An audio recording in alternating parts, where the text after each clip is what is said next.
Андрій, три факти про тебе. Перше, Андрій дуже добре розбирається в зламі автомобілів та їх прошивки. Він зламав їх дуже багато. Факт номер 2. Він їздить на велосипеді. Він не їздить на автомобілі. І третій факт, якби всі викладачі університетів ставилися до своїх лекцій так, як Андрій, світ був би значно кращий. Тому ж запрошую на сцену Андрій. Андрій, запрошуємо. Давай, з'їв. Всем привет! Галерка! Приходите к нам на доклад, будет весело, зажжем. В прошлом году мы с Сашей давали доклад о кархакинге как вводный. В этом году мы решили сделать нечто иное. Мы поняли, что далеко не каждый ощущает в себе силы того, насколько это просто.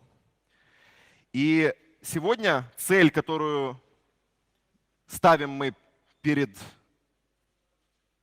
докладом, перед результатом от доклада, это вселить уверенность в каждого пентестера, в каждого практика, в том, что у него есть достаточно сил, достаточно знаний, скиллов, для того, чтобы попробовать... Practitioners, so to say, confident that they are skilled enough to try and make a breach into the car.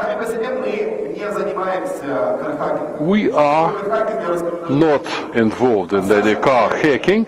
Alexander and I have different interests. We are involved, first of all, in education, and we also develop products for automotive market. And doing this, we have to try and hack different cars. We gained experience during 4 years. We attended many events related to car hacking. We spoke to many people from the automotive industry, and our knowledge is taken as the basis for this presentation. We think about a car as if it is a single product, but any car is made by many companies. It's an iconic product related to many facets of our lives, and independently of any circumstances, you eat every day and you move every day,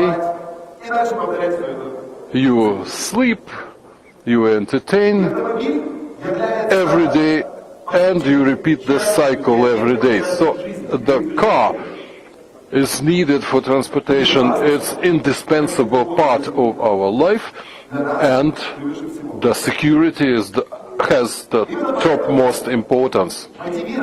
That's why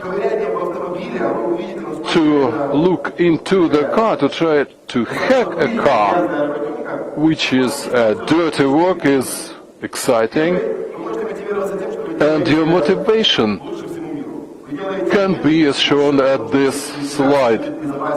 You are trying to make cars more secure, and the world becomes a better place to live.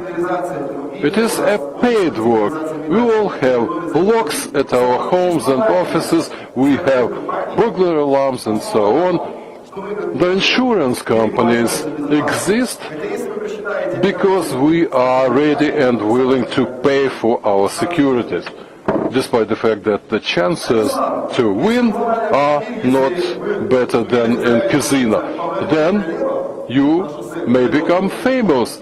If you made a car to turn left using your notebook, you will be famous, and then it's high risk. Just imagine the picture. You are inside the car, you click, and your car goes off the road.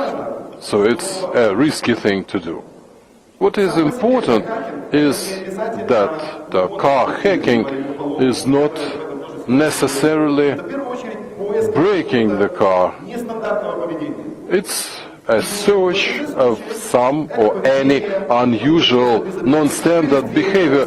It may not be harmful at all, like to open the door or to lower the glass, but it may be harm, it may be pain, and not necessarily of those of the car maker. Вы будете сравнивать или сравниваете, оцениваете When you compare и поиск уязвимости a веб-продуктов, pen test, a search for vulnerability in web products, ну просто потому что взломал. there is never such a reaction as in automotive industry. When you breach into your neighbor's Wi-Fi network, you may never do such harm as if you put a car off-road. I have shown this already. If you get an email asking you to pay $2 billion or have all your cars turning only left, you will be inspired to pay. So, what the companies say? What are the hackers' targets? First of all, the servers. The car makers are no experts in IT. For them, development of IT products is something new. They sell cars, they sell spare parts. So, the software related to the cars have not been developed by automotive companies. They usually have been developed by some startups, then purchased by the car makers. And everything else shows you how can you get into a car, guts to do something. Then, the interests, the purposes of the hackers is, first of all, unauthorized control of the car and car theft, which is difficult to relate to hacking. Then, the data breach, location tracking, fraud and manipulation of some car systems, like ABS or fuel card manipulations. It can be finding a way around some limitations. But what are the car vulnerabilities? You can do the same study and repeat the manipulations yourselves. Just start doing it. Let's go. Let's break the cases down to some domains.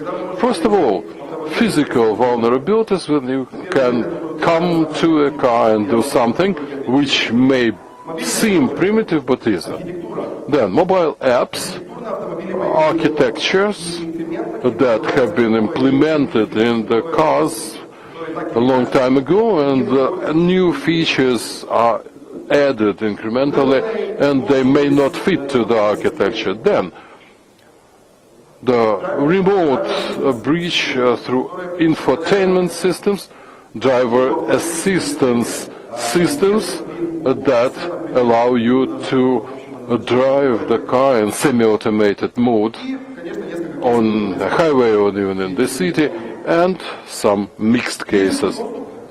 Let's start from the physical access, being the physical theft of the car. It's clear enough when the car is equipped by immobilizers, tracking systems, and so on. You see, anyway, this car can be jammed, then taken to a truck and taken away, put into the truck and taken away. Then, a car is an expensive thing, and even its components are quite expensive, and they also can be taken out from the car. First of all, this is the lights on Porsche Cayenne. It's just 7,000 views, but we have seen the things like this many times. There are no license plates seen, but it has been a long time ago. Now, the mirrors are hunted, and it's not only Kiev. You see, it's 27th of August 2018, and on May 4, 2019, this mirror thief is already working on Lexus, BMWs, Toyota, Porsche, and so on, not only BMW. What do you think? How much does a mirror like this cost? 1,000 bucks, 300, 200, 3,000? So, who can guess? Well, okay, it's $1,500 to $2,000. These mirrors have built-in cameras, you see. Why it's important? It's London. You see, the guy has taken the catalyzer out of Toyota Prius using the jack. And the catalyst has its own price, $500, $120. Just guess, 2,800 is close, $700 to $800, and it's London, guys. It's not Kiev, it's London. Let's go on. My partner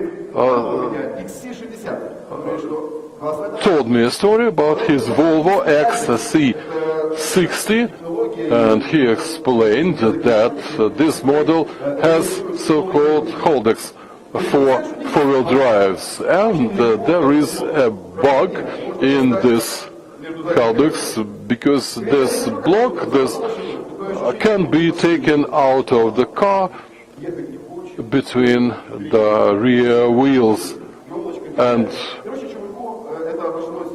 somebody has stolen this block from his car, which costed 62,000 hryvnias, or $200, and 2 hours of reprogramming of firmware. And the same applies to the lights. And if somebody has stolen your lights, it's cheaper for you to go to the market and try and find your lights. Another story, a friend of mine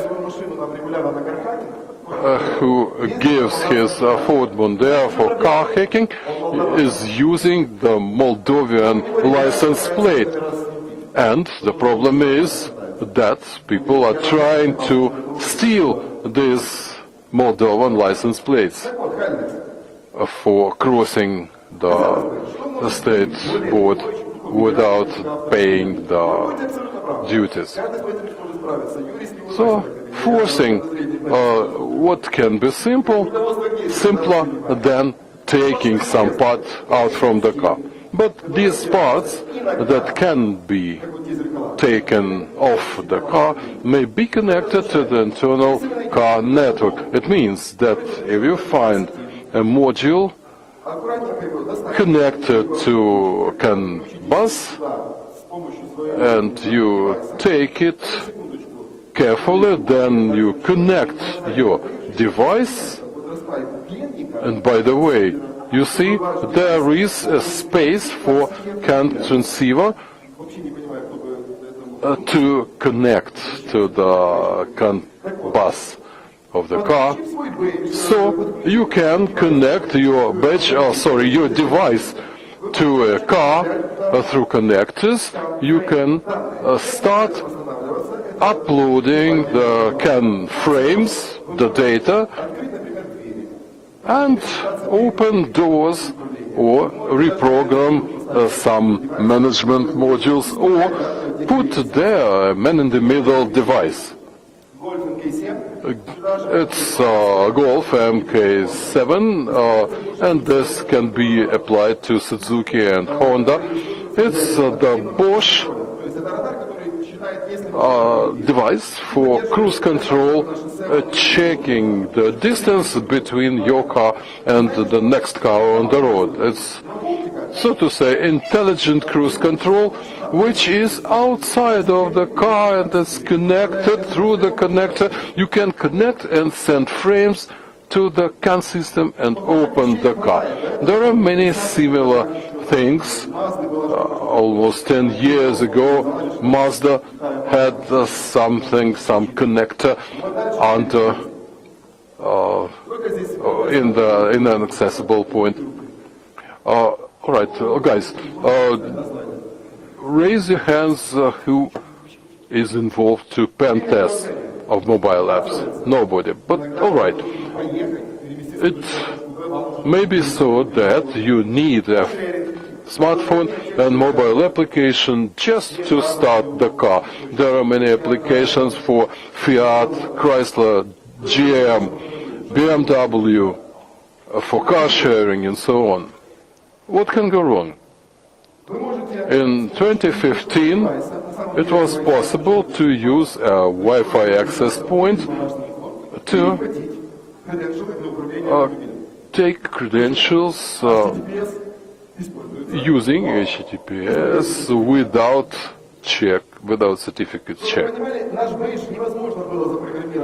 You see, it was not possible to program our badge to move over HTTPS without verifying certificates.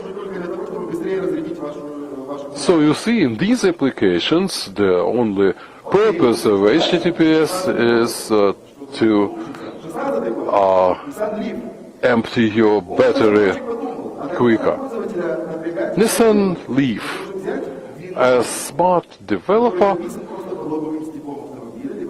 thought that it was not necessary to use passwords, but use the number, the car chassis number, as a token. This number is written in many places on the car. 2019, some large companies selling their alarm systems have been informed about the vulnerability related to their APIs. Pentest partners, guys, have revealed these vulnerability. It was possible to substitute logins in the APIs and keeping the application. You could change the passwords using somebody else's logins. It's a classical insecure direct object reference. It was February 2019. No, Andrew, it was not February. I wasn't going to surprise you in such a way, but it was February 2019.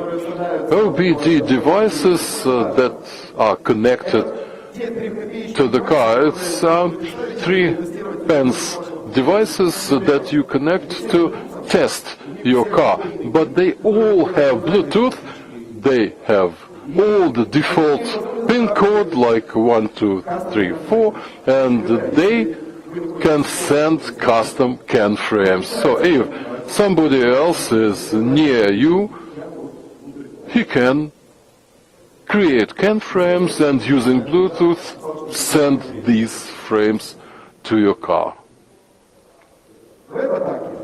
Now, web attacks. It's more interesting topic. The things that we mentioned communicate with the back-end system. It's public key, private key infrastructure, secure boot, source codes, backdoors for testing. We'll laugh on this a little bit later, and many tidbits that can be used for remote control of the car. It's similar to regular solutions. There are dev, QA, and staging environments with different DevOps in production. They are usually good, but it doesn't apply to development and quality assessment. And these servers are more vulnerable. So you can use tools like DNS enumerations to find these servers and try to find vulnerabilities on these servers. It's an approach common for many IT solutions, nothing new, but here the things is aggravated by the fact that it's not car maker's natural environment to see. There are two different words. Workshop manuals like sensors that are accessible or can bus location. You can buy all these manuals paying $20 a month or download from their servers and the APIs without good security. Now to the architecture. The cars have been there for a long time. Oh, by the way, does anybody has a horse? Does anybody own the horse as the transportation mean? I think that soon you will be laughed if asked whether or not do you have a car. So the cars have been there for a long time, and currently the manufacturers provide the structures with a central gateway to connect the telematic external connectivity using firewalls, segmenting the network and so on. But in the real life, it's not this way, unfortunately. For instance, when you want to install an alarm with the remote door opening or starting engine, which is even more important, you may have the answer that you have a cool immobilizer and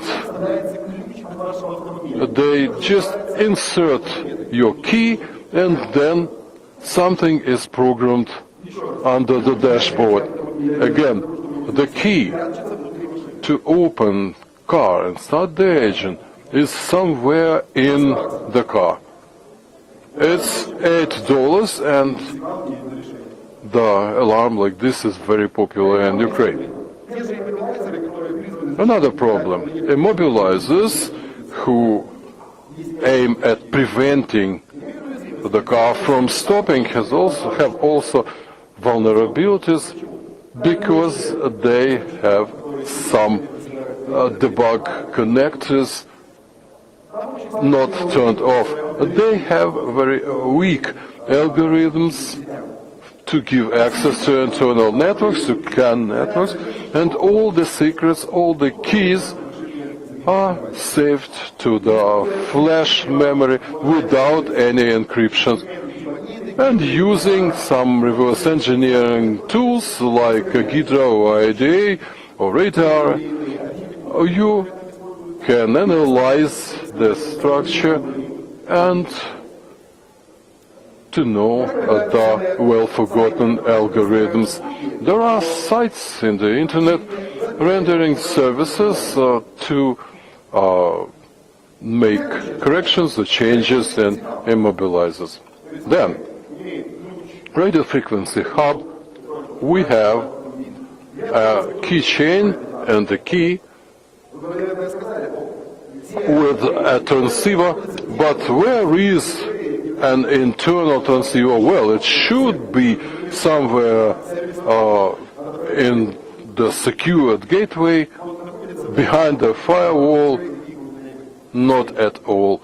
It's where the power vehicle system is. To start the engine, something has to control the most important engine starting electronics, and it is located there. It means that when a car is on the move, it's possible to catch the control from the outside and stop the car. I think you have seen this video many times. One of the possible solutions is jamming the signal of this key phone, and the car will stop immediately. A key fob is outside, the car should not start, because you cannot start the engine and go off. The rest of the attacks are well known. Among interesting things, there was one from Tesla last year, or rather in summer of 2017. Some guys hacked that 40-bit certificate or cipher from Tesla car. Why is it significant? Why is it interesting? When Alexander and I had the chance to speak with one of the architects about those cars, he said more or less the following: if you can hack the keys, okay, great, you already got your 5-digit check. But if you just say that this algorithm is vulnerable or this key is vulnerable, that does not work. So please tell me, guys, what is the minimum length of key, AES key, for example, for production? 256, okay, 256. What do we have here? 40-bit keys, 40-bit certificates. And even with these 40 bits, we needed a lot of time. I mean, not us as researchers, but other researchers had to spend a lot of time to bring it to some proof of concept to be able to use it in production. What else? You don't even need to hack into anything. In 2016, it was found that 100 million cars can be opened with just 4 crypto keys. So, you know, they thought that four variants, 4 options will be enough for everybody. Similar problems were there with Nissan, Mitsubishi, Chevrolet cars. 2019, I think May 2019, Ford F-150 Raptor can be opened with the cheap SDR tool, software-defined radio. It was announced just like a couple of weeks ago. So what I'm trying to say, a RAF hub is in a secure part of CAN network. Getting inside through that RF hub, you can control the car, and there are vulnerabilities there, and vulnerabilities are found even now. In vehicle infotainment system, this is something to entertain us and help us when we drive. For some reason, people believe that you just have to pack it for all sorts of connectivity. You leave all those USB and Ethernet and other drivers there. You leave open services on various ports inside on all interfaces.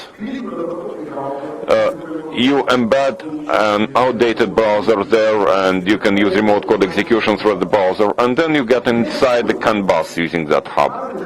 How was it used? In March,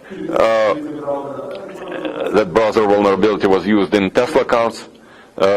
They used that kit. A bit earlier, in 2018, Wi-Fi was used to check infotainment systems for services, and then remote code execution in infotainment, and then you get into CAN bus. And before that, there was that canonical example by Charlie Miller and Voloshin in 2013. They used the mobile operator network for remote hacking of Jeep Grand Cherokee. Now about Tesla. Is there anybody who is not amazed with Tesla and Elon Musk? I'd like to say from the very beginning that I would not like to launch any hate discussion, hate speech. But let's check the facts to avoid any strong statements. In 2016 and 2017, inside Tesla there was an old Qt WebKit with well-known vulnerabilities of 2014, which could be used to get into the browser context, and from there you can use privilege escalation, privilege elevation to root inside that infotainment system, and from there you can use secure gateway to do whatever you want. What are the key problems here? That secure gateway, it was a firewall to split between different systems, but it turned out that it had some backdoor, some hard-coded password. You send a couple of bytes to certain port, and now you can send whatever you want. It was left there for diagnostics. But how was the secure gateway reprogrammed? You put boot image file onto that SD card, and it sees that file and changes its firmware, and the signature integrity is not checked in any way. They fixed it quickly, and it was disabled to put boot image in the root of that SD card. But then if you put space and then boot image, then it would reprogram it.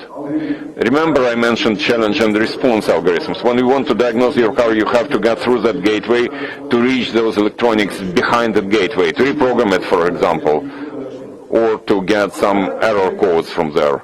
That's how that SID looks and the certificate, the key used there. For you to better understand it, these are just numbers from 1 to 16, and here it's XORed with some constant value. There are reversers, so how much time would you need to reverse engineer this from assembler code? Yeah, there is silence, yeah? Stack Overflow. Well, there is no Wi-Fi, I see. Let's go on. Other systems. When around your car you also have a lot of various sensors to feed that information into the car's internal systems. This is another way to hack into it. And here you can implement even more interesting and sophisticated attacks. For example, you can draw certain squares or rectangles on the road, and you'll force your Tesla car to get into the opposite direction lane in some situations. Why? Because inside Tesla car and in most similar systems you have a small error, technology error. There is a neural network which keeps parsing the data. And there is an opportunity to make some small changes into the picture to radically change the result of what that neural system will draw from it. As I like saying, whatever we call artificial intelligence today is not any more than multiplying matrices. It's not like human eye recognition skills. This thing needs 10,000 pictures to start telling the dog from a WC, from a toilet. It doesn't work immediately. That's why we can get these things. What else? In the EU, they're going to introduce a number of additional tools to secure passengers, first of all, passengers inside the car and pedestrians outside. Some of my friends immediately wanted to check the sensor, the alcohol sensor, to check it against integer overflow.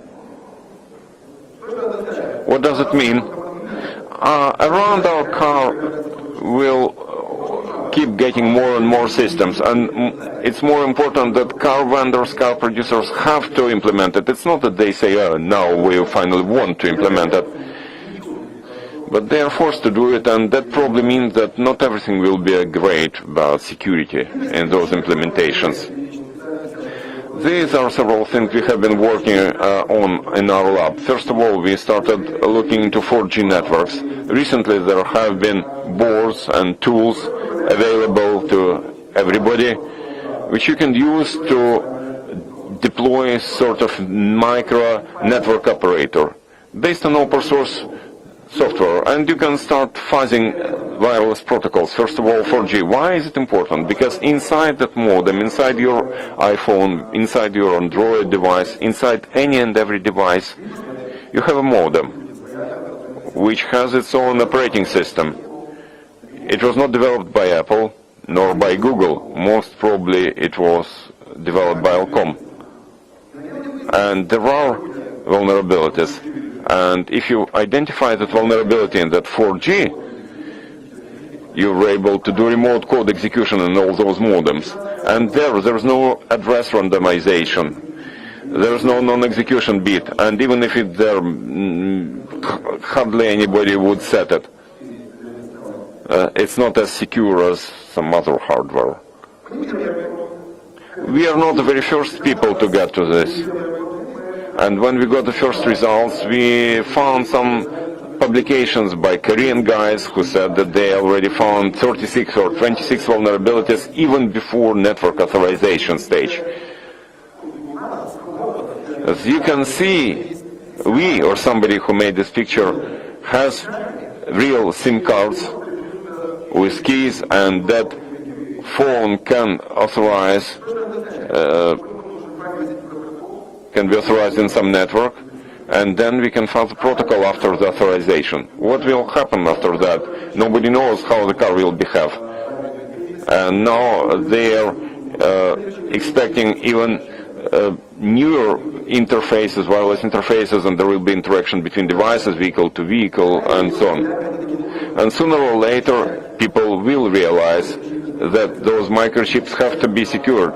Well, they know it already all too well, but they will get to a stage where they will get tools and funds and time to implement proper methods to secure and protect microcontroller firmware. And then side channel attacks will be used.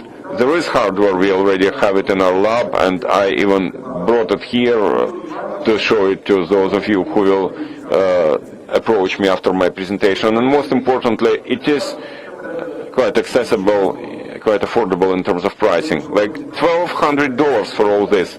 And you know it will take more time for you to circumvent US export regulations.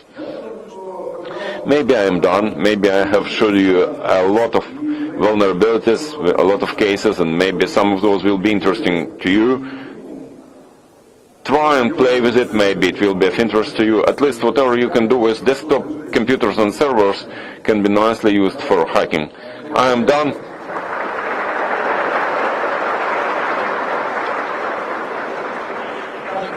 Thank you for your cool presentation, and now let's ask some questions. Yeah, I see.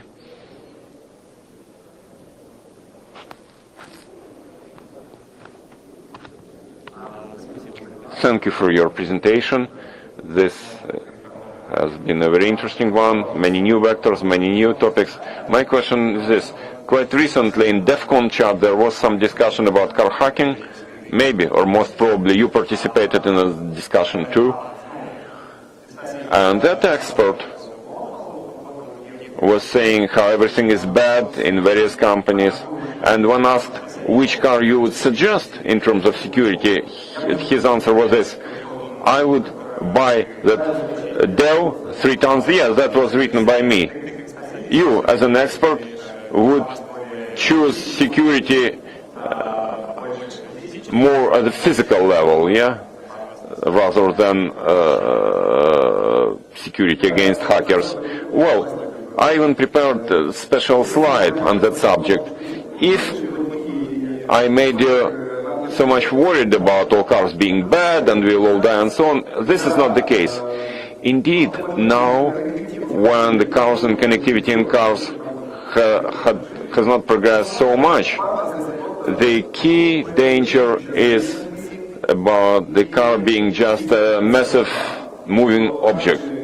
And physics work in such a way that our body, with flesh and bone, cannot accept huge kinetic energy within a short time. So, from common sense perspective, you just need a big car to improve your security on the road, so that energy transfer, kinetic energy transfer, would be dampened. Well, but it can go on the side. Yeah, I showed that there are still places where you can feel very comfortable and there's no one car around and you can relax there and have some rest and so on. Thank you. Thank you for your question. Any more questions? Yeah? Thank you. This has been a very interesting presentation. Could you please tell us, speaking about 4G, which devices did you mean that appear for testing in your lab? Well, devices that appear, well, devices that appear in the market are various SDR devices, software-defined radio devices,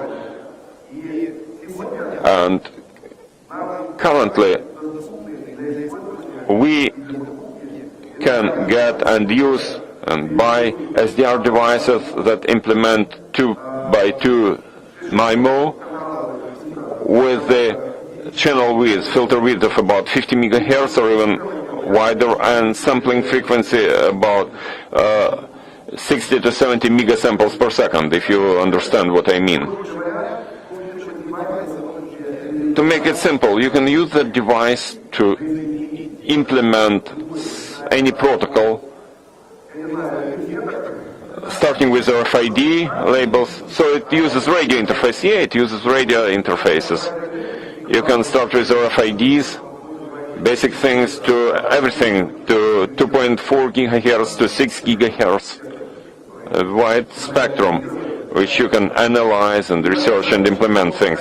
And now you just have to think how to implement some software processing or software and hardware processing of the things in that computer and those boards. Thank you.